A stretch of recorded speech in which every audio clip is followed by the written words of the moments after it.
अब देखिए अगले क्वेश्चन की बात करते हैं। अब आपके सामने एक प्रश्न है वर्ग अंतराल के रूप में। आपको इस तरह से एक वर्ग अंतराल देगा, जैसे 10 से 20 दे दिया और 20 से 30 दे दिया, 30 से 40, 40 से 50, 50 से 60 और 60 से 70 और 70 से 80 दे दिया जाए। इसके जस्ट बाद में आपको इसका f का मान मिलेगा। इसका मिलेगा f का मान मिलेगा।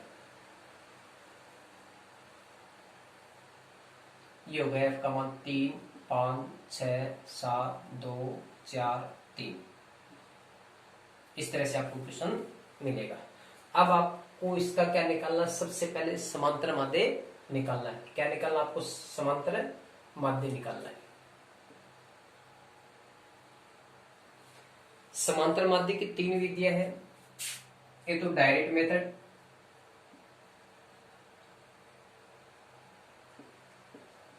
एक कल्पित विधि से है और एक पग विचलन विधि। 3 विधि है, डायरेक्ट मेथड, कल्पित विधि और एक पग विचलन विधि।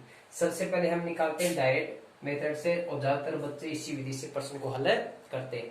अगर प्रश्न को इस तरह से बोल दिया जाए कि आपको कल्पित विधि से यानी कल्पित मान मानकर आपको क्या निकालना है? इसका समांतर माध्य निकालना है। तो आपको कल्पित विधि से ही निकालना पड़ेगा, न कि डायरेक्ट विधि से आप कर सकते हो। डायरेक्ट विधि से आप क्वेश्चन को हल नहीं कर सकते हो। जब आपको ये कह दिया जाए कि कल्पित विधि से करो या पग विचलन विधि से करो, आपको डायरेक्ट ये कह दिया जाए कि निम्नलिखित बटन का समांतर माध्य ज्ञात करो, तो आपको जो भी अच्छा लगे उन तीनों विधियों में से कौन सी विधि अपना सकते हो। तो सबसे पहले बात करता हूं सीधी विधि से, और आपको ये विधि बताऊंगा। अब देखिएगा, आपको सूत्र बताया था x बार बराबर में सिग्मा एफ आई एक्स आई और अपॉन में सिग्मा एफ आई। इसमें 2 चीज है, एक तो f और दूसरा इसमें x है। आपके पास यहाँ पे f है। जब आपको वर्ग अंतराल देगा तो x का मान आपको निकालना पड़ेगा। वर्ग अंतराल मिले तो आपको x का मान निकालना पड़ेगा। और x का मान निकालते कैसे? देखो, x का मान निकालते कैसे? वर्ग अंतराल को दोनों को जोड़ दो। ये निम्न सीमा कहलाती है और ये उच्च सीमा कहलाती है। 10 और 20 को क्या कर दो? जोड़ दो। या फिर ये कर लो, इन दोनों का बीच का, इन दोनों के मध्य जो संख्या होती है उस संख्या को देख लो। 10 और 20 के बीच में यानी इसके मध्य कौन आता है? 15 आता है। एक तरीका ये। दूसरा तरीका ये, इन दोनों को क्या कर दो? जोड़ दो। 10 और 20 कितने हो गए? 30 हो गए। 10 और 20 कितने हो गए? 30। और 30 का क्या कर दो? आधा कर दो। 30 का आधा कितना होता है? 15। कितना होता है? 15। तो ये मान x का पहला मान आ जाएगा। अब आगे कैसे करना है? अब यहाँ पे देखो, वर्ग अंतराल कितने का? बीच में सभी के 10-10 का है। 10 से 20, 20 से 30, 30 से 40, 40 से 50। तो सभी के मध्य अंतराल है यहाँ पे 10-10 का। आपको क्या करना है? इनमें 10-10 आगे जोड़ते जाना और यहाँ पे लिखते जाना है। यहाँ पे देखो 15 आगे, 15 में 10 जोड़ दो 25, फिर कितना हो जाएगा? 35, फिर कितना हो जाएगा? 45, फिर 55 हो जाएगा, फिर 65 हो जाएगा और फिर कितना हो जाएगा? 75 हो जाएगा। अब आपको क्या करना है? एफ आई एक्स आई ये दोनों है मल्टीप्लाई, यानी इनको गुणा करना है। क्या करना? आपको गुणा करना है। ये रहा आपका एफ और ये रहा एक्स, इन दोनों को क्या कर दो? गुणा कर दो। क्या कर दो? गुणा कर। और जैसे इनको गुणा करोगे तो देखो, 15 को 3 से गुणा किया 45 हो गए, 25 को 5 से गुणा करोगे 125 हो गए, और 35 को 6 से गुणा करोगे। आप 5 को एक बार भूल जाओ, सीधा गुणा करने का तरीका बताता हूँ आपको। इस 3 को 6 से गुणा कर दो, 6 ते 18, 180 हो गए। और 6 5 30, 180 और 30 कितने हो गए? 210 हो गए। कितने हो गए? 210। इस 5 को एक बार भूल जाओ, ये 4 को 7 से गुणा कर दो, 7 चौक 28, 280 हो गए। कितने हो गए? 280। और 7 को 5 से गुणा कर दो, 7 5 35, 280 में 35 जोड़ दो, कितना हो गए? 315। कितना हो गए? 315। अब 55 का डबल, यानी 2 से गुणा करना, 2 से गुणा करने का मतलब डबल, 55 का डबल होता है 110। 65 को 4 से गुणा करना आपको, इस 5 को एक बार भूजो, एक बार से इसको 60 मान लो, और 60 को यानी 6 को 4 से गुणा करो, 6 चौ 24, 24 का मतलब 240 हो गए, और ये 5 और 20, 240 और 20 कितने हो गए, 260 हो गए। इसी प्रकार ये आप एक बार 5 को भूजो, 7 को 3 से गुणा कर दो, 7 ते 21, और 21 का मतलब 210 हो गए, 210 और 5 तिया 15 ही हो गए, 210 और 15 कितने हो गए, 225, ये आपका गुणा।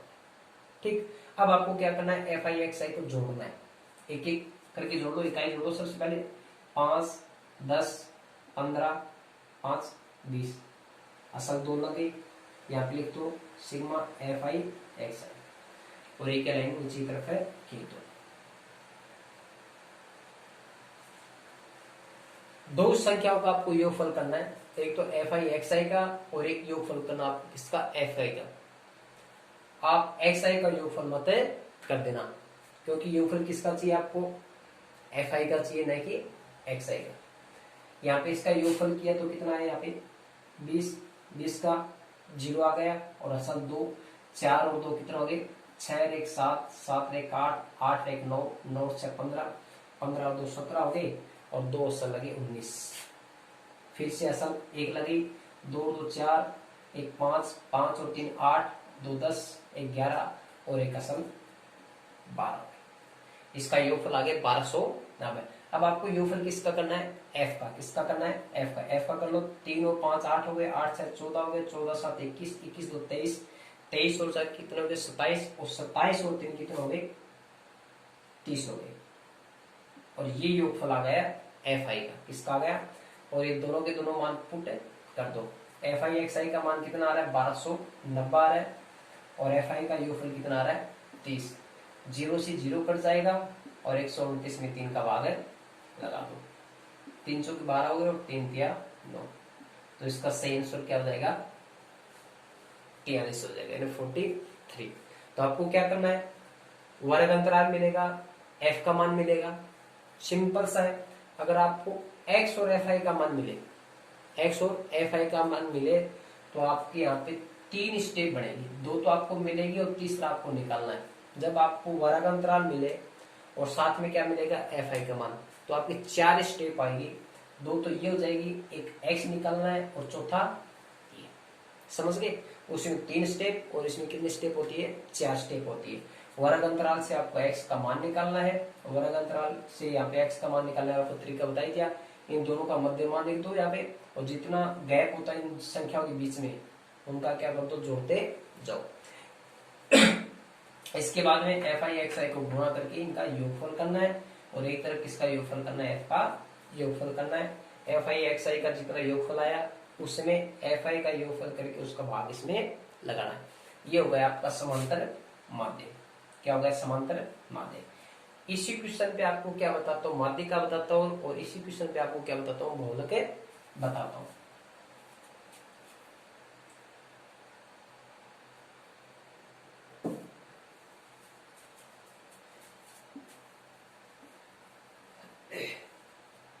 अब देखिएगा माध्य का, ये मिटा देता हूँ, एफ आई एक्स आई वाला और एक्स आई। ध्यान रखिएगा, जब आपको माध्यिका निकालनी होती है और बहुलक निकालना होता है, माध्यिका और बहुलक में किसी प्रकार का x का मान निकालना नहीं होता। यानी माध्यिका निकालो चाहे बहुलक निकालो, आपको x का मान निकालने की आवश्यकता नहीं होती। x का मान तभी निकाला जाता है जब आपको समांतर माध्य पूछा जाए। और यहाँ पे आपके पास अब क्या निकालना, आपको माध्यिका निकालना। क्या निकालना है, माध्यिका। तो माध्यिका का सबसे पहले सूत्र याद रखो। क्या याद रखो, माध्यिका का सूत्र L plus n/2 minus CF, और बटा में F, और इंटू में क्या हो जाएगा, H हो जाएगा। क्या हो जाएगा, H। तो आपके पास क्या क्या चीजें वो देख लो इस सूत्र में। एक तो L है, और एक n/2, एक CF, और अपॉन में F, और इंटू में H। आपके पास 5 मान है। सभी के सभी मान कौन बताएगा, n/2। सबसे पहले माध्यिका में n/2 का मान निकालना पड़ता है, और यही आपको बताएगा कि सी एफ का मान क्या होगा और एफ का मान क्या होगा और एल का मान क्या होगा। तो सबसे पहले हम क्या निकालेंगे, सी एफ निकालेंगे। क्या निकालेंगे, कई बच्चे क्या करते हैं, जैसे आपको वर्ग अंतराल दिखाई देता हो, चाहे वो माध्यिक का पूछता हो चाहे बहुलक पूछता हो, क्या करेगा वो एक्स का मान निकालेगा। ध्यान दीजिएगा, एक्स का मान कभी भी आपको नहीं निकालना। कब निकालना, जब आपको समांतर माध्य पूछा जाए, उसी कंडीशन में आपको यहाँ से एक्स का मान निकालने की आवश्यकता पड़ती है, अन्यथा आवश्यकता नहीं पड़ती। माध्यिका में आपको बस सी एफ निकालना है। क्या निकालना, आपको सी एफ निकालना है। और सी एफ हमेशा किससे निकलेगा, एफ से निकलेगा। सी एफ संचय बारंबारता। तो सी एफ का मान निकालेंगे तो सबसे पहले एफ का पहला वाला अंक यहाँ पे रख दो और फिर इसके तिरछे जोड़ने की, 5 में 3 जोड़ दो 8, 8 में 6 जोड़ दो 14 हो गए, 14 में 7 जोड़ दो 21, 21 में 2 जोड़ दो 23 और 23 और 4 27 हो गए, 27 3 कितने हो गए 30 हो गए। अभी थोड़ी देर पहले इसका एफ का योगफल क्या था, 30 आया था। कितना आया था, 30। और सी एफ का लास्ट वाला मान भी कितना आता है, 30 आता है। अब देखिएगा, सबसे पहले हम क्या निकालेंगे, n/2 निकालेंगे। क्या निकालेंगे, n/2। n होता है यहाँ पे सी एफ का अंतिम मान, संचय बारंबारता का अंतिम मान n कहलाता है। तो अंतिम मान यहाँ पे कितना है, 30। कितना है, 30। यहाँ पे 30 रख दो और किसका भाग लगा दो, 2 का। कई बच्चे सोचते हैं सर यहाँ पे 30 में 2 का तो भाग चला जाता है, लेकिन कभी कभी जैसे ये आ गया 41 आ गया, 2 का भाग इसमें जाएगा। कई क्या करते हैं कि 2 का भाग 4 में लगाते हैं, 2 दूनी 4 हो गए और आगे 1 तो 21 आ गया। भाग लगा कहाँ पे दिया पूरा आपने, आपने तो 2 से 4 को काट दिया, 1 को कहाँ पे काटा है, अभी तो काटा ही नहीं। ठीक है, तो मानूंगा बच्चे होते हैं ऐसे कुछ बुद्धि के। अब देखिएगा, अगर जिसको भाग लगाना नहीं आता तो यहाँ पे तो सिंपल सा है, 2 का भाग लगाने का मतलब होता है अगर 2 किसी के गुणा में होता है तो वो डबल हो जाता है, और भाग में आ जाता है तो उसका आधा करना होता है। क्या होता है, आधा। तो 30 का आधा कर दो, कितना हो गया, 15। भाग चला गया बस। अब आपको क्या करना है, n/2 का भाग लगाने के बाद जो मान प्राप्त होता है उसके आगे लिखना है कि 15 के ठीक बाद, 15 के ठीक बाद आने वाली संचय बारंबारता, संचय बारंबारता 15 के ठीक बाद आने वाले संचय बारंबारता यानी सीएफ का मान ढूंढना है। 15 के बाद में आने वाला सीएफ का मान देखो, उस 15 से बड़ा कौन है, इधर कौन है अभी, 15 से बड़ा कौन है, 21 है। कौन है, 21। तो परीक्षा में आपको यहाँ पे ऐसे क्लिक का निशान नहीं लगाना, आपको ऐसे ही ध्यान से देखना है, आपको n/2 का मान प्राप्त हो जाएगा। और इसके जस्ट बड़ा मान देखना आपको, कौन है, 21। और 21 के सामने इधर चलो, 21 के सामने चलो, कितना है, 7। और ऊपर चलोगे तो कौन है, तो इसका मतलब आपको मान प्राप्त किसका प्राप्त हो जाता है, यहाँ पे f का मान प्राप्त है होता है। इसके जस्ट सामने आगे चलोगे तो ये आ गया वर्ग अंतराल। क्या आ गया, वर्ग अंतराल। तो 15 के ठीक बाद आने वाले संचय बारंबारता के संगत वर्ग अंतराल। कितना वर्ग अंतराल देखो, 40 से 50। क्लियर, 40 से 50। तो 40 से 50 ये वर्ग अंतराल है, इसमें आपको n का मान प्राप्त होगा। किसका मान प्राप्त होगा, l का मान। अब l का मान कई बच्चे सोच रहे हैं सर जी इसमें l का मान ये होगा या फिर ये होगा। दो साइड होती है, लेफ्ट और राइट, लेफ्ट और राइट। ये राइट है और ये क्या भी, लेफ्ट। तो आपको मान किसका चाहिए, l का चाहिए, और l का मतलब क्या हो गया, लेफ्ट। तो इधर देखो लेफ्ट में कौन है, 40। तो l का मान कितना हो जाएगा, 40, क्योंकि आपको l का मान चाहिए। समझ गए। अब इसके बाद में n/2 का मान प्राप्त हो गया, n/2 आ गया आपके पास, l का मान आ गया। अब आपको क्या करना है, CF का मान लेना है। किसका मान लेना है, CF का।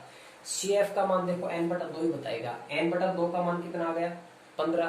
15 से जस्ट छोटा लेना है, 15 से जस्ट छोटा CF का मान। तो 15 से छोटा CF का मान कौन है, 14। तो ये मान हो जाएगा CF का मान। किसका हो जाएगा? CF का। अभी देखो 15 के ठीक बाद अभी जो वर्ग अंतराल लिया था 40 से 50, 40 से 50, तो 40 से 50 के सामने देखो 7, ये मान किसका हो जाएगा? F का। किसका हो जाएगा? F का। और एक मान बच गया आपका H का। H होता है वर्ग अंतराल के बीच में जो गैप होता है, यहाँ पे जो वर्ग अंतराल है इनके बीच में मध्य में कितने कितने का गैप है, कितने कितने का अंतर है, यहाँ पे 10-10 का अंतर है, तो H का मान कितना हो जाएगा? 10 हो जाएगा। कितना हो जाएगा? 10 हो जाएगा। अब देखिए इन सभी मानों को इस सूत्र में पुट कर दो। सबसे पहले मान किसका रखेंगे? L का। किसका? L का कितना देखो 40। मैं यहाँ पे मान पुट कैसे कर रहा हूं देख लो। 40 के बाद में जस्ट बाद में क्या लगाया मैंने? प्लस लगाया। यहाँ पे कितना है? n/2। n/2 का मान कितना है? 15। फिर माइनस का मान है, फिर CF कितना है? 14 और बटा में F कितना है? 7 और इंटू में कितना भी। मान रखने में सावधानी के लिए मैं क्यों कह रहा हूँ, कई बच्चे क्या करते हैं कि यहाँ पे 40 रखते हैं, यहाँ पे मान L का मान रख दिया और यहाँ पे क्या करते हैं जो अपूर्ण का जो निशान है वो यहाँ तक लेके आते हैं। और यहाँ तक ले आने का मतलब होता है कि वो बच्चे करेंगे भी तो क्या करेंगे, उनको क्या करेंगे, इनको और इनको जोड़ देंगे। 40 और 15 कितने हो गए? 55 हो गए। और फिर क्या कर देंगे? वो 14 घटा देंगे। या फिर ये करेंगे 15 में 14 घटा देंगे, 1 बचेगा। इसके बाद में ये अपोन वाला ये क्या बताएगा आपको? ये तो बताएगा कि 40 में 1 जोड़ दो, कितने हो गए? 41 हो गए। और बटा में क्या हो गया? 7 हो गए। ऐसा नहीं करना। ये जो अपोन का जो निशान है वो कहां तक सीमित है? प्लस से उधर ही है, प्लस से उधर। इन दोनों संख्याओं के अपोन में है, न कि 40 के अपोन में। क्लियर? ये 7 है वो इन संख्याओं के अपोन में है, ये 7 इसके अपोन में नहीं है। समझ गए? अब देखो इसको हल कर लो। ये जो पूरा का पूरा पोर्शन एक तरफ हल होगा, उसके बाद में 40 में ये क्या होगा? जुड़ेगा। समझ गए?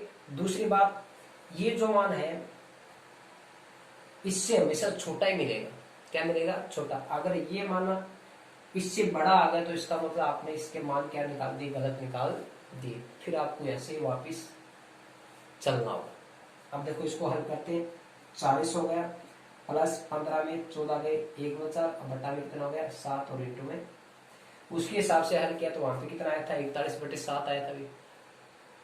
समझ गए? अब इसको हल करते हैं। 10 एकम 10।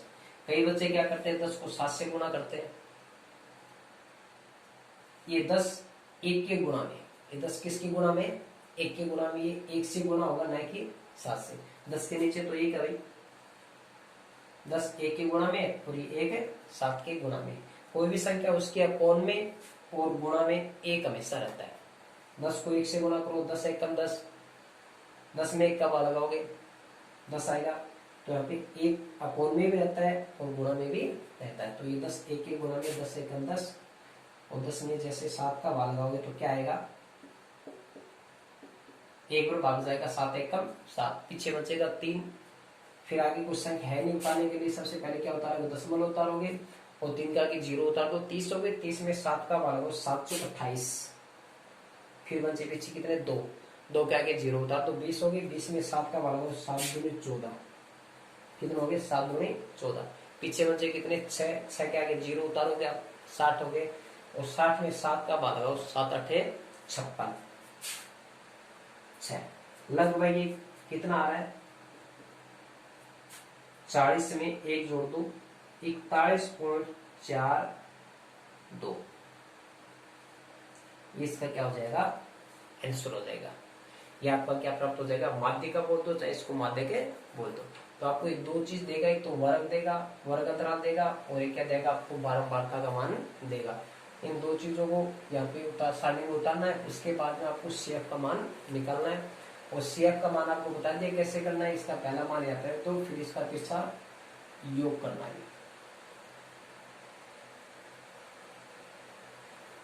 समझ गए?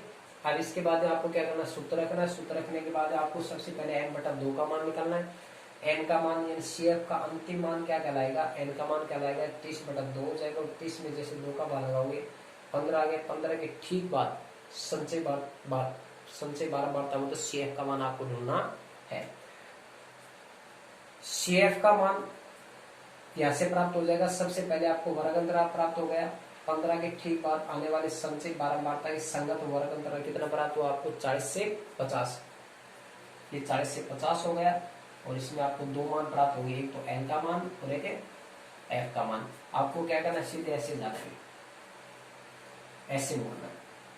तो यहाँ पे तो किसका मान प्राप्त हो जाएगा, L का, और जैसे इस कॉर्नर पे आओगे तो आपको F का मान प्राप्त हो जाए। फिर आपको ऊपर की तरफ चलना है, ऊपर की तरफ चलना है, किसका मान प्राप्त हो जाएगा, CF का मान प्राप्त हो जाएगा। क्लियर। और ये पूरे के पूरे मान यहाँ पे पुट करने हैं और इसको आसानी से हल करना है।